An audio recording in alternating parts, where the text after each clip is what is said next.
Assalamualaikum warahmatullahi wabarakatuh. Perkenalkan, saya Agil Rahman dengan NIM 2310952049 dari Elektro Angkatan 23. Di sini saya akan menjelaskan tentang responsi modul 2. Baik,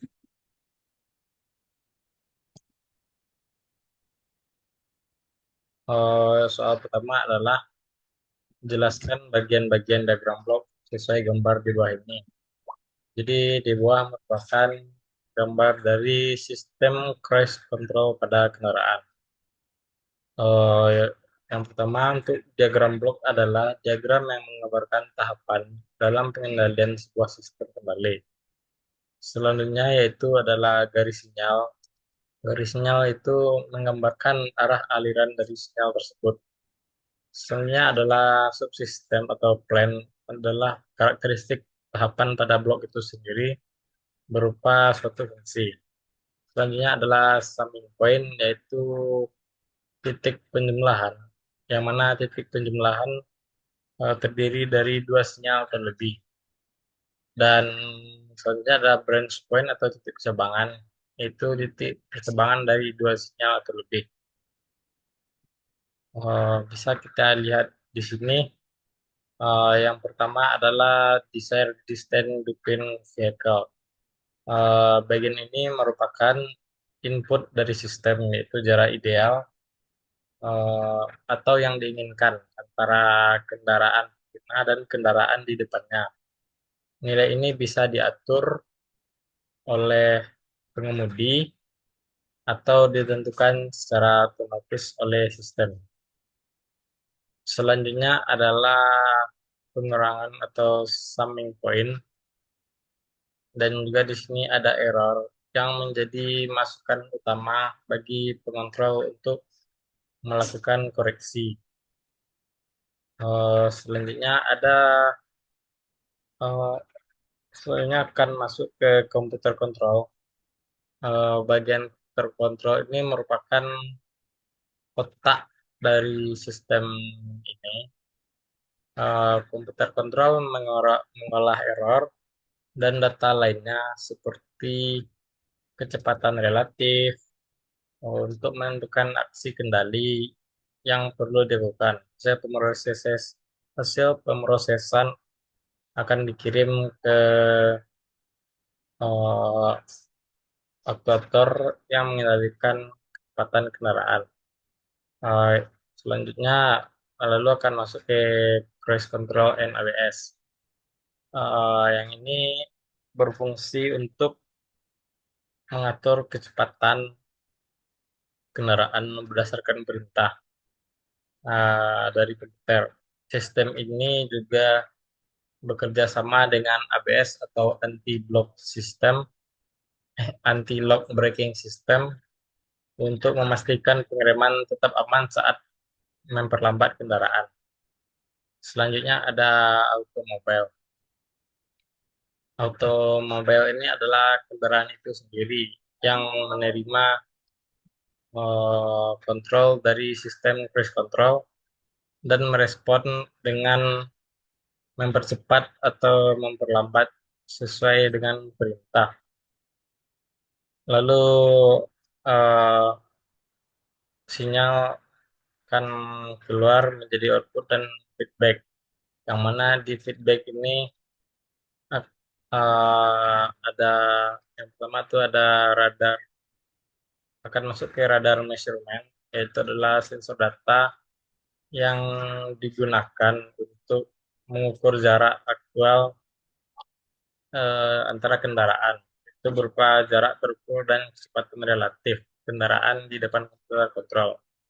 Yang mana untuk eh, relative velocity akan masuk ke komputer kontrol, sedangkan measure distance akan kembali lagi ke input. Lalu di sini yang terakhir adalah outputnya itu sendiri, yaitu actual distance between vehicle.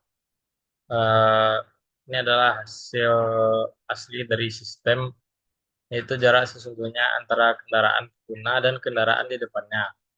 Jarak ini kemudian diukur kembali untuk dianalisis oleh sistem. Lanjut ke soal nomor 2.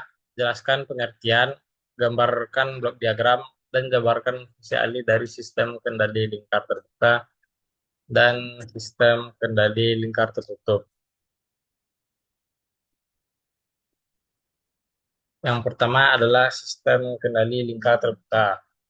Sistem kendali lingkar terbuka adalah sistem yang bekerja berdasarkan input tanpa memeriksa output sesuai dengan keinginan tanpa adanya feedback.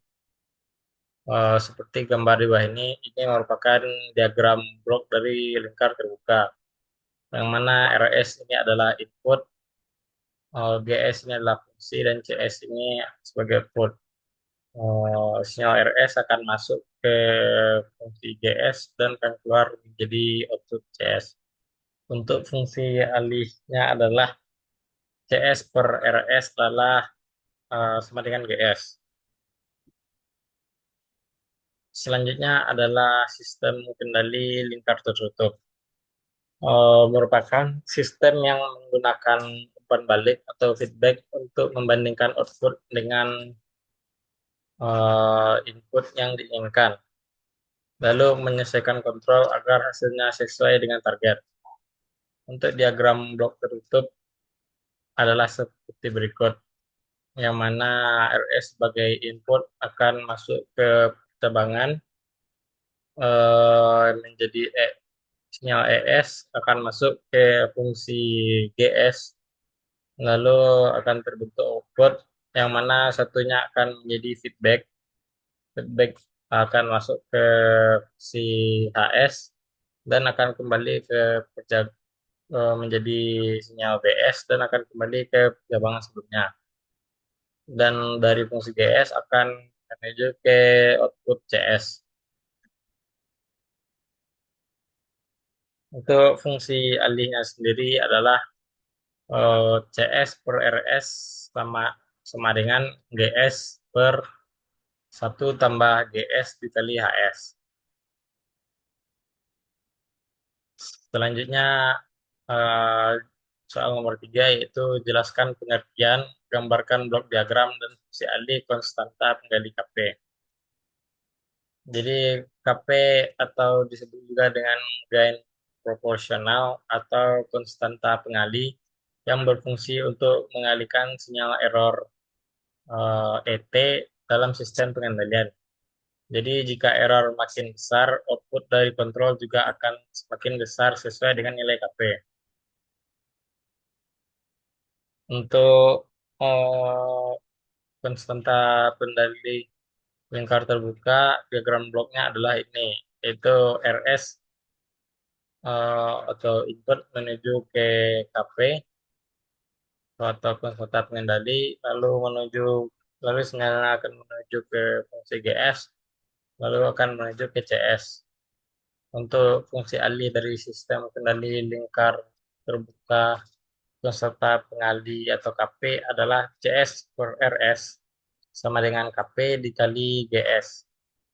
Selanjutnya adalah sistem kendali lingkar tertutup dengan peserta pengalih, yang mana di sini RS sebagai input akan menuju ke titik percabangan, lalu akan menuju ke KP, lalu sinyal akan menuju ke GS, dan selanjutnya di sini akan jadi percabangan, yang satunya ke feedback, yang mana menuju ke fungsi HS dan akan kembali ke percabangan sebelumnya. Dan di sini akan menuju ke output juga.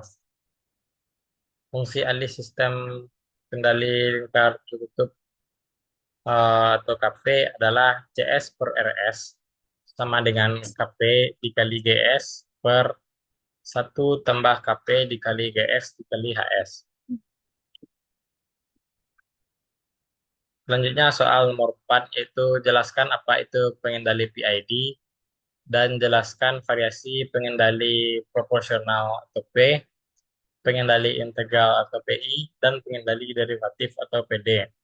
Kita buatkan diagram dan samanya. Pengendali PID adalah pengendali yang digunakan untuk memperbaiki performa sistem melalui perbaikan respon sistem yang dihasilkan.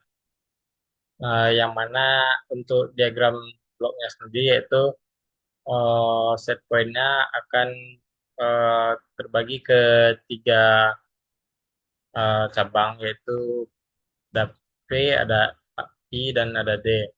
Yang mana untuk rumus P sendiri adalah KP dikali ET. Lalu untuk I sendiri atau integral itu KI, integral batas bawah 0 batas bawah T, eh, E, E to, D to. Dan D adalah KD dikali DET per DT. Lalu semua sinyal akan bersatu kembali dan akan diproses melalui output. Dan di sini juga ada feedback yang akan kembali ke input sebelumnya.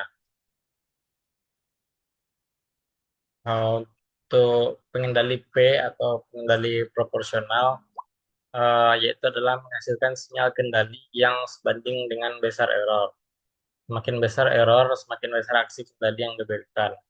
Kendali ini memberikan respon yang cepat, namun tidak mampu menghilangkan kesalahan akhir atau steady atau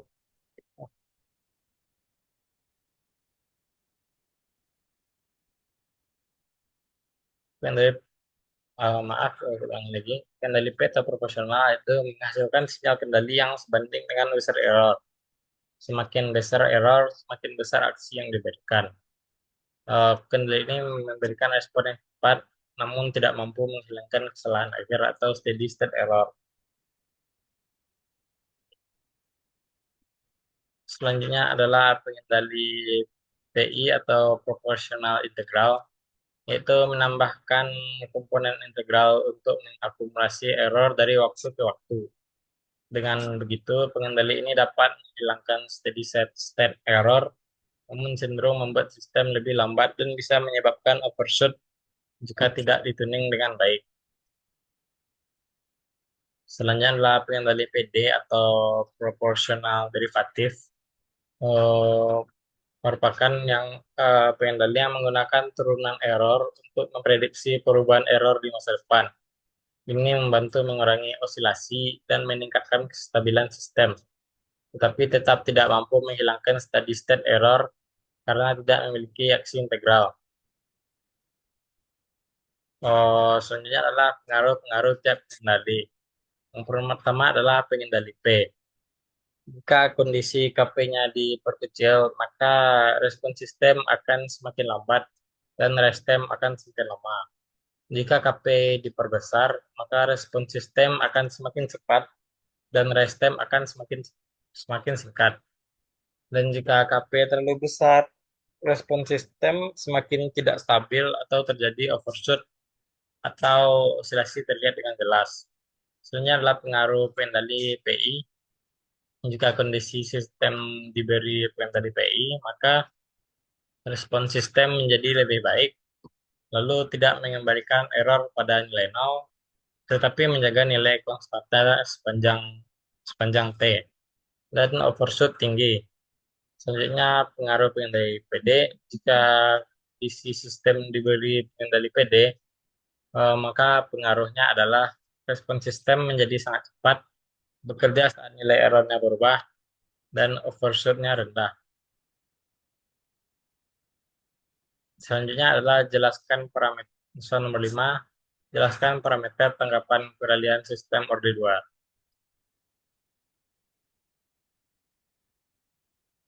Parameter peralihan sistem orde 2 adalah yang pertama time constant atau TC, yaitu waktu yang dibutuhkan oleh sistem untuk mencapai nilai 63,2% dari nilai akhir. Lalu yang kedua adalah rest time atau TR, adalah waktu yang dibutuhkan oleh sistem untuk mencapai nilai 0% dan 100, sampai 100%, lalu 10% sampai 90%, dan 5% sampai 95% dari nilai akhir. Lalu yang ketiga adalah setting time atau TS, yaitu waktu yang dibutuhkan sistem untuk mencapai nilai 5% atau 2% atau 0,5% di sekitar nilai akhir.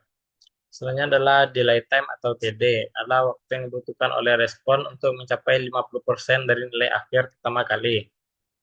Lalu adalah maksimum percent overshot atau MP adalah nilai puncak maksimum dari respon sistem yang diukur dari nilai sistem saat kondisi steady state.